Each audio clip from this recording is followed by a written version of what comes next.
കർത്താവിൽ പ്രിയ സഹോദരങ്ങളെ, വിശ്വസിക്കുന്ന ഓരോ വ്യക്തിക്കും നമ്മുടെ കർത്താവ് അവരെ മാനിക്കും, അവരെ ബഹുമാനിക്കും, അവർക്കൊരു പുതിയ പേരും കൊടുക്കുന്നതായിട്ട് നമുക്ക് പരിശുദ്ധ പുസ്തകത്തിൽ നിന്ന് കാണാൻ സാധിക്കുന്നുണ്ട്. Hallelujah, hallelujah.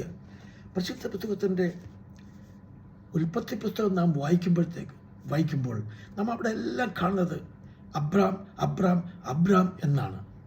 എന്നാൽ അബ്രഹാമിന് അബ്രഹാം എന്ന പേര് കൊടുക്കുന്നത് ഏതാണ്ട് 100 വയസ്സിനോട് അടുക്കുന്ന സമയത്താണ്. അബ്രഹാമിന് എല്ലാ പ്രോമിസും എല്ലാ കൃപകളും കൊടുത്തു. അതല്ലേ ആദ്യമേ തന്നെ അബ്രഹാമിനോട് പറയുന്നത്, അബ്രഹാമെ ഭയപ്പെടേണ്ട, ഞാൻ നിൻ്റെ പരിചയം നിൻ്റെ അതിമഹത്തായ പ്രതിഫലവുമാണെന്ന് പറഞ്ഞു. അബ്രഹാമേ, don't be afraid Abraham, I am your shield, your exceedingly great reward എന്നാണ് അബ്രഹാമിനോട് യഹോവയായ ദൈവം പറയുന്നത്. ഇതെല്ലാം കഴിഞ്ഞ് എല്ലാ ബ്ലെസ്സിങ്ങും ദാനങ്ങളും റിവാർഡും എല്ലാം കൊടുത്ത് അതിൻ്റെ ഫലമൊന്നുമായിട്ടില്ല. ഏറ്റവും ഒടുവിലായിട്ട് ഏതാണ്ട് 100 വയസ്സോട് അടുക്കുന്ന സമയത്താണ് അബ്രഹാമിനോട് പറഞ്ഞു, അബ്രഹാമേ, ഇനി മുതൽ നീ അബ്രാം എന്നല്ല നിന്ന് വിളി. നമ്മൾ വായിക്കുന്നത് ഉൽപ്പത്തി പുസ്തകം വായിക്കുമ്പോൾ അബ്രാം അബ്രാം അബ്രാം എന്നാണ്. യഹോവയെ ദൈവം ഇനി മുതൽ നീ അബ്രാം അല്ല അബ്രഹാം എന്നായിരിക്കും. അത് കഴിഞ്ഞ് അടുത്ത വർഷമാണ്, നെക്സ്റ്റ് ഇയറിൽ ഇസ്ഹാക്ക് ജനിക്കുന്നതും അവൻ്റെ യഹോവയായ ദൈവം കൊടുത്ത എല്ലാ ദാനങ്ങളും കൃപകളും അവൻ്റെ റിവാർഡെല്ലാം ഒരു പുതിയ പേര് കൊടുക്കാൻ നമുക്ക് കാണാൻ. നമുക്കെല്ലാം അറിയാം, നമുക്ക് ഒരു പേരിലാണ് ബഹുമതി ഇരിക്കുന്നത് അല്ലേ. നമുക്ക് നമ്മുടെ തന്നെ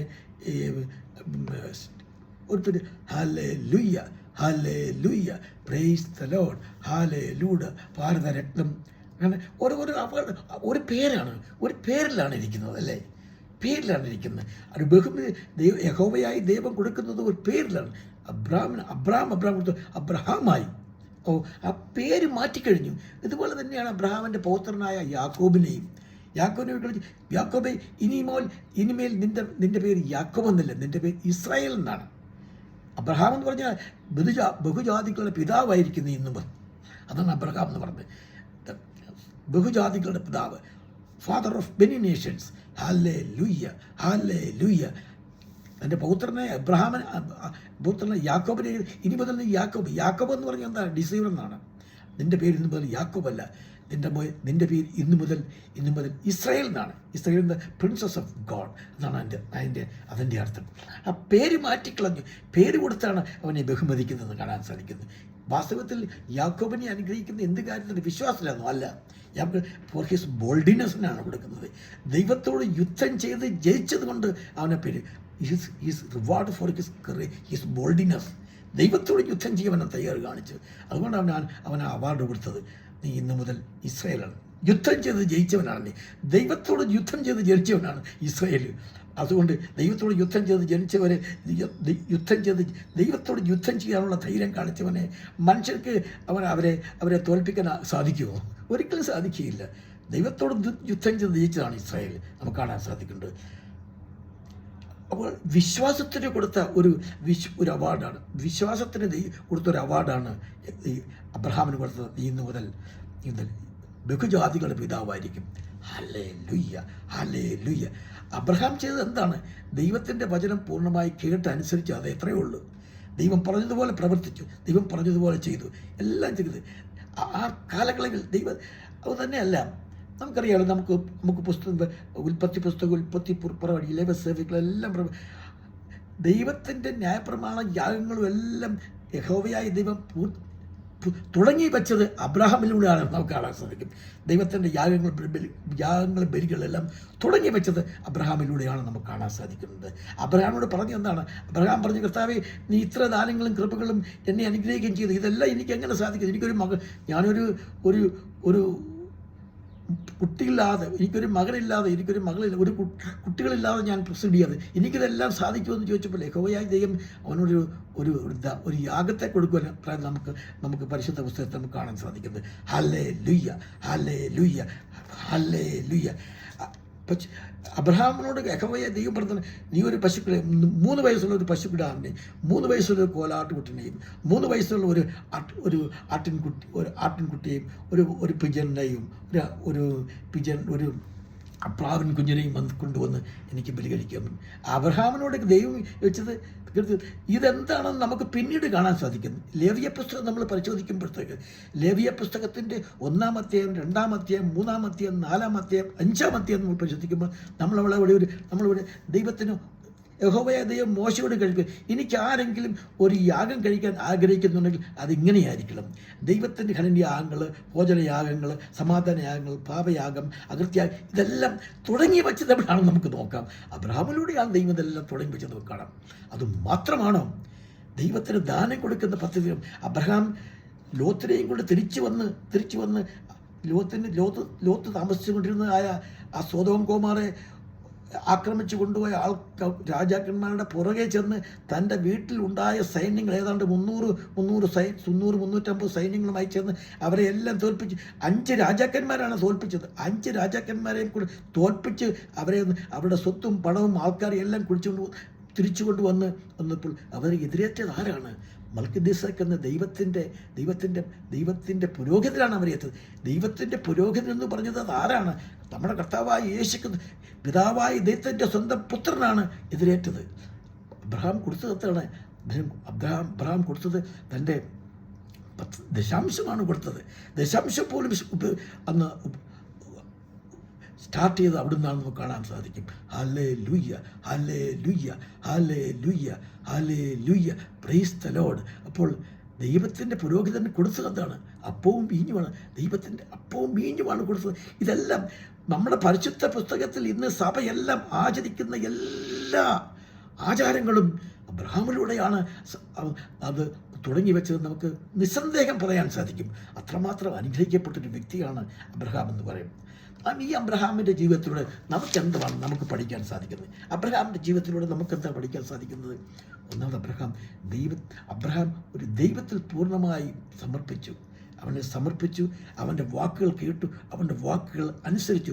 നമുക്കിന്ന് അബ്രഹാമിൻ്റെ വാക്കുകൾ, യഹോവയായ ദൈവത്തിൻ്റെ വാക്കുകൾ അബ്രഹാം പൂർണ്ണമായി കേൾക്കുകയും അനുസരിക്കുകയും അതുപോലെ ചെയ്ത് ഇന്ന് നമ്മൾക്ക് കർത്താവിൻ്റെ വചനം നമ്മൾക്ക് തന്നിട്ടില്ലേ? ഇന്ന് നമ്മൾ കർത്താവിൻ്റെ വചനമാണ് നമ്മൾ സ്വീകരിക്കുകയും അതുപോലെയാണ് നമ്മൾ ജീവിക്കുകയും ചെയ്യുന്നത്. Hallelujah, hallelujah, hallelujah. കർത്താവിൻ്റെ വചനം, ദൈവത്തിൻ്റെ പരിശുദ്ധമായ വചനത്തിൽ എഴുതിയിരിക്കുന്നത് പൂർണ്ണമായി നമ്മൾ അംഗീകരിക്കുകയോ സ്വീകരിക്കുകയോ ചെയ്യുന്നുണ്ട്. നമ്മുടെ കർത്താവായ യേശുക്രിസ്തു ഭൂമിയിലേക്ക് വന്ന് തൻ്റെ രക്തം കൊണ്ട് വീണ്ടെടുത്തതാണ് പരിശുദ്ധ സഭ. തൻ്റെ രക്തം, അവൻ തൻ്റെ ജീവൻ, തൻ്റെ ജീവൻ കൊടുത്ത്, തൻ്റെ രക്തം കൊടുത്ത് തന്നെ പാപികളായ നമ്മൾക്ക് വേണ്ടി നൽകുന്നത്. നമ്മളിപ്പോഴും നമ്മുടെ വിശ്വാസങ്ങളൊക്കെ നമ്മൾ വിശ്വസിക്കുന്നുണ്ട്. നമ്മുടെ പാപങ്ങളെ കർത്താവ് മുഴുവനായി കഴുകിക്കളഞ്ഞല്ലേ? എന്തിനാണ് കർത്താവ് കുരിശിൽ നമ്മുടെ പാപങ്ങൾക്ക് വേണ്ടിയല്ലേ കഴിയുന്നത്? നമ്മുടെ പാപങ്ങൾ പൂർണ്ണമായി കഴുകിക്കളഞ്ഞിട്ടും നമ്മളിപ്പോഴും ഒരു പാപത്തിലൂടെയും പാപിയാണെന്ന് ചിന്തിച്ച് നമ്മുടെ പാപിയാണെന്ന് പറയുമ്പോൾ നമുക്ക് എന്താണ് നമ്മൾ ചെയ്യുന്നത്? നമ്മുടെ കർത്താവായ യേശുക്രിസ്തു കുരിശിൽ ചൊരിഞ്ഞ രക്തത്തിന് നാം കൊടുക്കുന്ന വിലയല്ലേ അത് വരുന്നത്? ആ രക്തത്തിന് നാം കൊടുക്കുന്ന വിലയാണ്, ആ പദവിയാണ്. കർത്താവേ, നിന്റെ രക്തത്താൽ ഞാൻ പൂർണ്ണമായി ശുദ്ധീകരിച്ചു. ആ വിശ്വാസം എന്തുകൊണ്ട് നമ്മൾ സ്വീകരിക്കുന്നില്ല? എന്തുകൊണ്ട്? അതായത് അബ്രഹാം അല്ല, ദൈവത്തിൻ്റെ ദാസനായ പൗലോസ് അപ്പോസ്തലൻ പറഞ്ഞുണ്ട്, ഏക മനുഷ്യനിലൂടെ പാപം പരന്നു. ഏക മനുഷ്യൻ, അതായത് ആദാമിലൂടെ എങ്ങനെയാണ് ഇവിടെ പാപം ഭൂമിയിൽ പാപം മനുഷ്യനിലേക്ക് എങ്ങനെയാണ് വന്നത്? അതുപോലെ ആ ഏക മനുഷ്യനിൽ പാപം മനുഷ്യരിൽ വന്നതുപോലെ അതുപോലെ തന്നെ ഏക മനുഷ്യരുടെ ആ പാപത്തിൻ്റെ പരിഹാരം ഉണ്ടാക്കി കഴിഞ്ഞു. എന്തുകൊണ്ട് നമ്മൾ കഴിഞ്ഞു? നമ്മുടെ വിശ്വാസത്തിൻ്റെ ഒരു പ്രത്യേകത നമ്മൾ നോക്ക്. അവിടെ വിശ്വാസത്തിൻ്റെ ആദാമിലൂടെ പാപം വന്നു, ആദാമിലൂടെ നമ്മൾ പാപം ചെയ്തു പോയി. കർത്താവായ യേശുക്രിസ്തുവിൻ്റെ രക്തത്തിലൂടെ ആ പാപത്തിനെല്ലാം പരിഹാരമായെന്ന് എന്തുകൊണ്ട് നമ്മൾ വിശ്വസിക്കുന്നില്ല? അപ്പം എന്തുകൊണ്ട് നമ്മൾ വിശ്വസിക്കുന്നില്ല? കാര്യം പാപം പ്രവൃത്തിയിലാണെന്ന് നമ്മൾ വിശ്വസിച്ചു. പാപം പ്രവൃത്തിയിലാണ്, നമ്മൾ ചെയ്യുന്ന പ്രവൃത്തിയാണ് പാപം എന്ന് പറയുന്നത്. പക്ഷേ ആ വാസ്തവത്തിൽ പാപം എന്താണ്? നിയമത്തിലൂടെയാണ് പാപം പറയുന്നത്. അതായത് പാപം എന്താണെന്ന് നമ്മൾ അറിയുന്നത് ന്യായപ്രമാണത്തിലൂടെയാണെന്ന് പറയുന്നത്. ന്യായപ്രമാണത്തിലൂടെയല്ല പാപം. ന്യായപ്രമാണം പാപത്തിൻ്റെ ഒരു അറിവാണ്. പാപത്തിൻ്റെ അറിവാണ് ന്യായപ്രമാണം. അതല്ലേ കർത്താവായ യേശു നമ്മൾ യോഹന്നാൻ സുവിശേഷം 1-7 വായിക്കുന്നത്. ന്യായപ്രമാണം മോശ മുഖാന്തരം ലഭിച്ചു, കൃപയും സത്യവും യേശുക്രിസ്തു മുഖാന്തരം ലഭിച്ചു. യേശുക്രിസ്തു കൊണ്ടുവന്നത് ഒരു ന്യായപ്രമാണമല്ല, പാപത്തിൻ്റെ പരിഹാരമായ കൃപയിലൂടെയാണ്. കൃപയെന്ന് പറഞ്ഞാൽ എന്താണ്? കൃപയെന്ന് പറഞ്ഞാൽ നമുക്കൊരിക്കലും സാധിക്കാത്ത, നമ്മൾക്കൊരിക്കലും നേടാൻ സാധിക്കും, അൺഡിസേർവ് അൺമെറിറ്റഡ് ഫേവർ ഫ്രം ഗോഡ്. ദൈവത്തിൻ്റെ പ്രത്യേക സ്നേഹമാണ് ആ കൃപ. ആ കൃപയിലൂടെ നമ്മുടെ പാപങ്ങളെല്ലാം പരിഹരിക്കപ്പെട്ടു എന്ന് നാം പൂർണ്ണമായി വിശ്വസിക്കണം. അങ്ങനെ വിശ്വസിക്കുമ്പോഴാണ് നമ്മൾ കർത്താവിൻ്റെ പ്രമാണങ്ങളും എല്ലാം അനുസരിക്കുന്നത്. നമ്മുടെ കർത്താവായ യേശുക്രിസ്തു ഇവിടെ വന്ന് പരസ്യ ശുശ്രൂഷ സമയങ്ങളിലെല്ലാം തൻ്റെ ശിഷ്യന്മാരോട് പറഞ്ഞുകൊണ്ട് അവനെ അയക്കപ്പെട്ടവനിൽ വിശ്വസിക്കുക, അവനെ അയക്കപ്പെട്ടവനിൽ വിശ്വസിക്കുക. നമ്മുടെ കർത്താവായ യേശുക്രിസ്തു പരസ്യ ശുശ്രൂഷ സമയത്ത് ഒരു സ്ഥലത്തിരിക്കുമ്പോഴത്തേക്ക് ഒരു പക്ഷപാത രോഗിയെ കൊണ്ട് കുറച്ച് ആൾക്കാർ അവിടെ വരുന്നത് നമുക്ക് കാണാൻ സാധിക്കുന്നുണ്ട്. അവർക്ക് പക്ഷപാത രോഗിയെ കർത്താവിന് മുമ്പിൽ വെക്കാൻ സാധിക്കാത്ത കൊണ്ട് they remove that roof off that ബിൽഡിങ്ങിൻ്റെ റൂഫൊക്കെ വെച്ചത് അതുപോലെ കർത്താവിൻ്റെ മുമ്പിൽ ഇരുത്തി വേർ ഹി വാസ് സിറ്റിംഗ്. എന്നിട്ട് കർത്താവ് ആദ്യം അവരോട് പറയുന്നത് എന്താണെന്നറിയാമോ? കർത്താവ് ആദ്യം പറയും, നിൻ്റെ പാപങ്ങൾ ക്ഷമിക്കപ്പെട്ടിരിക്കുന്നു എന്ന് പറയുന്നത്. നിൻ്റെ പാപങ്ങൾ ക്ഷമിക്കപ്പെട്ടിരിക്കുന്നു എന്ന് പറഞ്ഞാൽ അവൻ എന്തെല്ലാം പാപം ചെയ്ത്, എന്ത് പാപം. ഒന്നാമത്തെക്കുറിച്ച് പാപത്തെക്കുറിച്ച് നമുക്കൊരു ബോധമുണ്ടായിരിക്കണം. നമ്മൾ ചെയ്യുന്ന പ്രവർത്തികളെക്കുറിച്ചുള്ള നമ്മൾ പാപത്തിന് അടിമയല്ല. നമ്മുടെ കർത്താവായ യേശുക്രിസ്തു നമ്മുടെ പാപമെല്ലാം കഴുകിക്കളഞ്ഞു എന്നുള്ള വിശ്വാസം നമ്മുടെ ഹൃദയത്തിൽ വന്നു കഴിഞ്ഞാൽ പിന്നെ പാപം ചെയ്യാൻ പാപത്തിന് നമ്മുടെ മേൽ അധികാരമില്ല എന്നാണ് പൗലോസ് പറഞ്ഞത്. Sins has dominion over us. പാപത്തിന് നമ്മുടെ മേൽ പാപത്തിന് നമ്മുടെ മേൽ ഒന്നും ചെലുത്താൻ സാധിക്കത്തില്ല. കാര്യം ഞാൻ കർത്താവിൻ്റെ യേശുക്രിസ്തുവിൻ്റെ വിലപ്പെട്ട രക്തത്താൽ എൻ്റെ പാപങ്ങളെല്ലാം കഴുകപ്പെട്ടു കഴിഞ്ഞു എന്നും വിശ്വസിച്ചു. ഞാൻ പാപിയല്ല എന്ന് നാം വിശ്വസിക്കുകയാണ്. പാപിയല്ല എന്ന് വിശ്വസിച്ച് കഴിയുമ്പോൾ പിന്നെ പാപം ചെയ്യാൻ നമുക്ക് സാധിക്കുകയില്ല. കാര്യം നാം ആ ബന്ധത്തിലേക്ക് നമ്മൾ വീണ് കഴിഞ്ഞു. അങ്ങനെ വിശ്വസിക്കാൻ നമ്മൾ കഴിയണം. നമ്മൾ വിശ്വസിക്കാൻ കഴിയുമെങ്കിൽ അതാണ് സാത്താൻ്റെ ഒരു ബലം. സാത്താൻ നമ്മൾക്ക് എപ്പോഴും ചെയ്യുന്ന പാപത്തെക്കുറിച്ചുള്ള ഓർമ്മകളും പാപത്തെക്കുറിച്ചുള്ള ചിന്തകളും കഠിനമായ ചിന്തകളും നമ്മുടെ ഹൃദയത്തിൽ എപ്പോഴും മനസ്സിനെ എപ്പോഴും വേട്ടയാടിക്കൊണ്ടിരിക്കും. പാപം, നീ അത് ചെയ്തില്ലേ. നമ്മൾ ദൈവത്തിൻ്റെ പവിത്രമായ ചിന്തകളെ ആരാധിക്കാനും ചിന്തിക്കാൻ തുടങ്ങുമ്പോൾ തന്നെ നിനക്ക് ദൈവത്തിൻ്റെ വൈശ ചിന്തിക്കാൻ നിനക്ക് എന്താർക്കത്, എന്ത് യോഗ്യത, നീ പാപം ചെയ്തില്ലേ, അത് ചെയ്തില്ലേ, ഇത് ചെയ്തില്ലേ. സാത്താൻ നമ്മുടെ ഹൃദയത്തിലേക്ക് എന്നുള്ള ചിന്തകൾ. നമ്മുടെ കർത്താവായ യേശുക്രിസ്തു ഭൂമിയിലേക്ക് വന്ന് അവൻ തിരഞ്ഞെടുത്ത എന്തെല്ലാം വ്യക്തികളെ അവൻ തിരഞ്ഞെടുത്തിരിക്കുന്നത്. ഇവരെല്ലാം പാപികളല്ലേ. പാപം കണക്കിടുന്നില്ല. കാരണം നമ്മൾ കൃപയിൽ വന്നു കഴിഞ്ഞാൽ പാപം കണക്കിടുന്നില്ലെന്നാണ് പൗലോസ് അപ്പോസ്തലൻ റോമാലേഖനത്തിൽ പറയുന്നത്. നമ്മൾ കൃപയിലേക്ക് വന്നു കഴിഞ്ഞാൽ പാപം അവൻ കണക്കിടുന്നതേ ഇല്ല. ലംഘനം ക്ഷമിച്ചും പാപം മറച്ചും കിട്ടിയ മനുഷ്യൻ ഭാഗ്യവാൻ എന്നല്ലേ പറയുന്നത്. നമ്മുടെ ലംഘനങ്ങളും ക്ഷമിച്ചു പാപങ്ങളും മറച്ചു. എന്നിട്ട് ദൈവത്തിൻ്റെ പരിശുദ്ധമായ വചനം നമ്മുടെ ഹൃദയത്തിൽ ഉരുവിട്ടുകൊണ്ടേയിരിക്കണം. നമ്മുടെ ദൈവത്തിൻ്റെ വചനത്തിൽ ജീവിക്കുമ്പോഴാണ് നമ്മുടെ പാപത്തിൻ്റെ ബന്ധനങ്ങൾ പാപത്തിൻ്റെ ചിന്തകളെ നമ്മൾ വരത്ത് ദൈവത്തിൻ്റെ വചനത്തിൽ വസിക്കുമ്പോഴാണ് നമുക്കതെല്ലാം സാധിക്കുന്നത്. ദൈവത്തിൻ്റെ വചനത്തിൽ വസിക്കണമെന്ന് പറഞ്ഞു കഴിഞ്ഞാൽ നമുക്കത് സാധിക്കും. എന്തുകൊണ്ട്? ദൈവത്തിൻ്റെ kingdom of heaven is at hand. ദൈവത്തിൻ്റെ വചനം നമ്മുടെ കയ്യിലുണ്ട്. പിന്നെ നമ്മൾ അവിടെ അന്വേഷിക്കുന്നത് അത് തന്നെയല്ല, അവൻ്റെ ആത്മാവ് നമ്മുടെ ഹൃദയത്തിലുണ്ട്. ദൈവം മനുഷ്യനെ സൃഷ്ടിച്ചത് നമ്മളെ ഒരു മനുഷ്യൻ എന്ന് പറഞ്ഞാൽ അത് രണ്ട് വ്യക്തിത്വമാണ് നമുക്കുള്ളത്. ഒന്ന് ഭൗതികവും ഒന്ന് ആത്മീയവും. ദൈവത്തിൻ്റെ ആത്മാവ് നമ്മുടെ ഹൃദയത്തിൽ ഇട്ടിട്ടുണ്ട്. അത് ദൈവത്തിൻ്റെ നമുക്കറിയത്തില്ലയോ? ദൈവം നമ്മളെ മണ്ണുകൊണ്ട് സൃഷ്ടിച്ചിട്ട് ദൈവത്തിൻ്റെ ആത്മാവും ദൈവത്തിൻ്റെ ശ്വാസം അവൻ്റെ മൂക്കിലൂതി ദൈവത്തിൻ്റെ ആത്മാവ് അവൻ്റെ ഹൃദയത്തിലുണ്ട്. ദൈവം പറഞ്ഞത്, my spirit shall not strike in man for ever. എൻ്റെ ആത്മാവ് മനുഷ്യ ശരീരത്തിൽ സദാകാലം പ്രവർത്തിച്ചുകൊണ്ടിരിക്കത്തില്ല. കാരണം എന്താണ്? He's flesh indeed. അപ്പോൾ ദൈവത്തിൻ്റെ ആത്മാവ് പ്രവർത്തിക്കുന്നില്ല, നമ്മുടെ ഉള്ളിലുണ്ട്, പക്ഷെ പ്രവർത്തിക്കുന്നില്ലേ ഉള്ളൂ. ആ പ്രവർത്തനമാക്കാൻ വേണ്ടി നമ്മൾ എന്ത് ചെയ്യണം? നമുക്ക് ഒരു ഭൗതിക അവൻ നമുക്ക് ആഹാരം കൊടുത്ത് വിറ്റാമിനുള്ള ആഹാരങ്ങളെല്ലാം കൊടുത്തുകൂടെ അവനെ വളർത്തുന്നത്. അപ്പോൾ നമ്മുടെ ഉള്ളിലിരിക്കുന്ന ആത്മാവിനെ വളർത്താൻ നമ്മളും കൊടുക്കുന്നത് ആത്മാവിനെ വളർത്തുവാനുള്ള ആഹാരം കൊടുക്കുന്നില്ലെങ്കിൽ ആത്മാവ് എങ്ങനെ വളരാൻ സാധിക്കും? നമ്മുടെ ശരീരം വളർന്ന പോലെ നമ്മുടെ ആത്മാവും വളരണം. അതുകൊണ്ടല്ലേ കർത്താവ് സാത്താനോട് പറഞ്ഞത്, man shall not live by bread alone. മനുഷ്യൻ അപ്പം കൊണ്ട് മാത്രമല്ല ജീവിക്കുന്നത്, ദൈവത്തിൻ്റെ വചനം കൊണ്ട് ദൈവത്തിൻ്റെ വചനം കൊണ്ട് ജീവിക്കുമ്പോൾ മാത്രമേ ദൈവത്തിൻ്റെ ആത്മാവ് നമ്മുടെ ഉള്ളിൽ ശക്തിപ്പെടുകയുള്ളൂ, ബലപ്പെടും. നമ്മുടെ ശരീരം എങ്ങനെ ബലപ്പെടും, അതുപോലെ തന്നെ നമ്മുടെ ആത്മാവ് ബലപ്പെടും. നമ്മുടെ കർത്താവ് ശിഷ്യന്മാരോടും ഒക്കെ പറഞ്ഞല്ലോ, ആത്മാവിനെ നശിപ്പിക്കാൻ, ശരീരത്തെ നശിപ്പിക്കാൻ കഴിയുന്നവനെ നിങ്ങൾ പേടിക്കേണ്ട, ശരീരത്തിനെയും ആത്മാവിനെയും നശിപ്പിക്കാൻ കഴിയുന്നവനെ മാത്രം നിങ്ങൾ ഭയപ്പെട്ടാൽ മതി. അതാര്? നമ്മുടെ കർത്താവായ യേശു ക്രിസ്തു മാത്രം. ആത്മാവിനെ ശരീരത്തിനെ, അതുകൊണ്ട് അവൻ ആത്മാവിനെ, നമ്മുടെ കർത്താവ് വന്ന് നമ്മുടെ ശരീരത്തെയും നമ്മുടെ ഭൗതിക ജീവിതത്തെ നശിപ്പിക്കാനല്ല. യോഹന്നാൻ സുവിശേഷം 10-ാം വാക്യത്തിൽ വന്ന്, കള്ളൻ വരുന്നത് മോഷ്ടിക്കാനും കൊല്ലാനും നശിപ്പിക്കുവാനും വരുന്നത്, ഞാൻ വന്നതോ നിങ്ങൾക്ക് ജീവൻ നൽകാനും ആ ജീവൻ സമൃദ്ധമാക്കുവാനുമാണ് പിന്നീട് കർത്താവ് വരുന്നത്.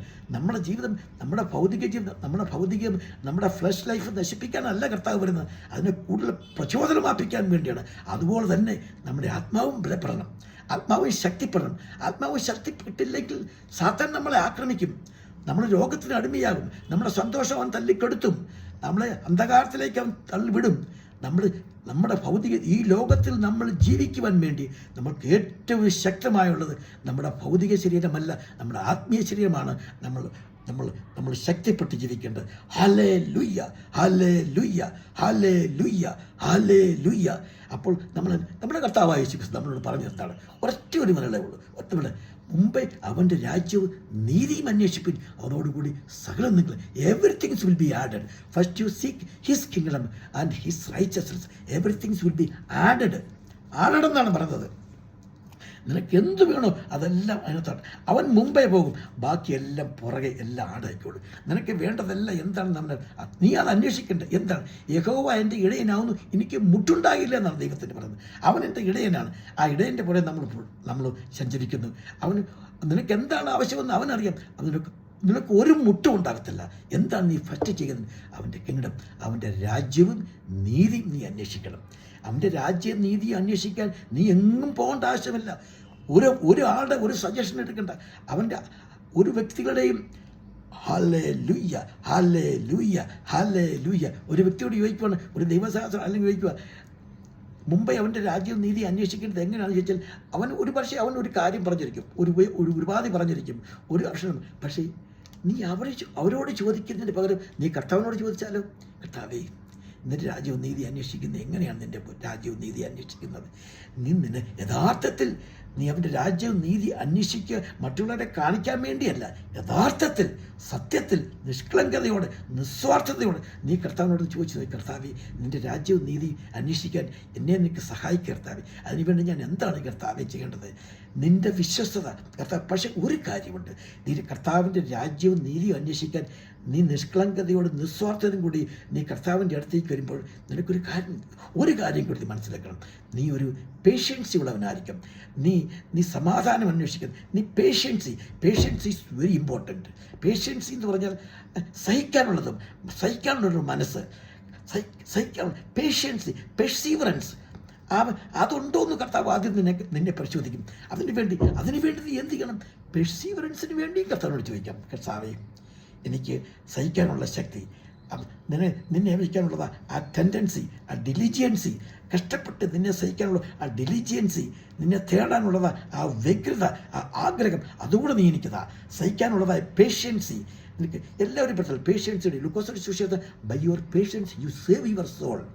മുൻകോപം, വൈരാഗ്യത്താൽ നിനക്കങ്ങനെ ഒരു മുൻകാപമോ വൈരാഗ്യമോ ദേഷ്യമോ കോപമോ ഒക്കെ ഉണ്ട്, അതെല്ലാം കർത്താവിന് മുമ്പിൽ സമർപ്പിക്കുക. ഇതൊക്കെ സാത്താൻ്റെ ആയുധങ്ങളാണ്. അതൊക്കെ സാത്താൻ്റെ ആയുധങ്ങൾ പൂർണ്ണമായി നീ നിഷേധിക്കുക. അവൻ്റെ ഒരായുധം നീ ഉപയോഗിക്കില്ലെന്ന് നീ തീരുമാനമെടുക്കുക. അവൻ്റെ കോപം, വൈരാഗ്യം, ദേഷ്യം, പിണക്കം, പക, ഇതെല്ലാം ഇനി ഞാൻ ഉപയോഗിക്കത്തില്ല. അവൻ്റെ ഒരായുധവും ഞാൻ ഉപയോഗിക്കും. സാത്താൻ്റെ ആയുധം ഉപയോഗിക്കുമ്പോഴാണ് അവന് നീയുമായിട്ട് കടപ്പാടുള്ളത്. അവൻ്റെ ആയുധം നീ ഉപയോഗിക്കുന്നില്ലെങ്കിലും സ്നേഹം, കരുണ, ദൈവത്തിൻ്റെ പരിശുദ്ധാത്മാവിനെ ദമ്പതമായി നീ ബന്ധപ്പെടുത്തുമ്പോൾ ദൈവം നിൻ്റെ കൂടെ വസിക്കും. നീ ശിഷ്യന്മാരോട് പറയുന്നത്, if you are my disciple abide in me, എൻ്റെ സ്നേഹത്തിൽ വസിക്കുക, എൻ്റെ വചനത്തിൽ വസിക്കുവാണെങ്കിൽ you are my disciple indeed. അപ്പം നമ്മൾ ദൈവത്തിൻ്റെ വചനത്തിൽ നമ്മൾ വസിച്ചാൽ മതി, അവനെല്ലാം നമുക്ക് തരും.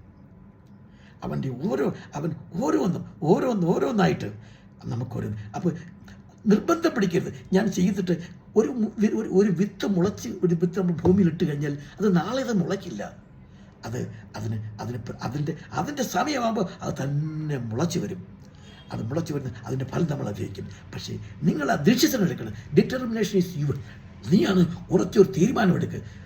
ആ തീരുമാനം നീ എടുത്തു കഴിഞ്ഞാൽ ഇന്ന് ആ തീരുമാനമെടുക്കുക, ഇപ്പോൾ ആ തീരുമാനമെടുക്കുക. ഞാൻ എൻ്റെ കർത്താവിൻ്റെ കൂടെ വസിക്കും, ഇനി കർത്താവിൻ്റെ രാജ്യവും നീതി ഞാൻ അന്വേഷിക്കും. എനിക്ക് എല്ലാം കൂടെ ആഡ് ചെയ്യാനല്ല, അവൻ്റെ രാജ്യവും നീതി ഞാൻ അന്വേഷിക്കുക. അതെൻ്റെ ഡിറ്റർമിനേഷനാണ്. ഞാൻ തീരുമാനം അങ്ങനെ ഉറച്ച തീരുമാനം എടുക്കുക. ഒരു അത്ഭുതം തന്നെ ജീവിതത്തിൽ നടക്കും, അതിന് യാതൊരു സംശയമില്ല. അതിനായ നമ്മുടെ കർത്താവ് യേശു ക്രിസ്തു നിങ്ങൾ ഓരോരുത്തരെയും അനുഗ്രഹിക്കുമാറാകട്ടെ. ആമേൻ.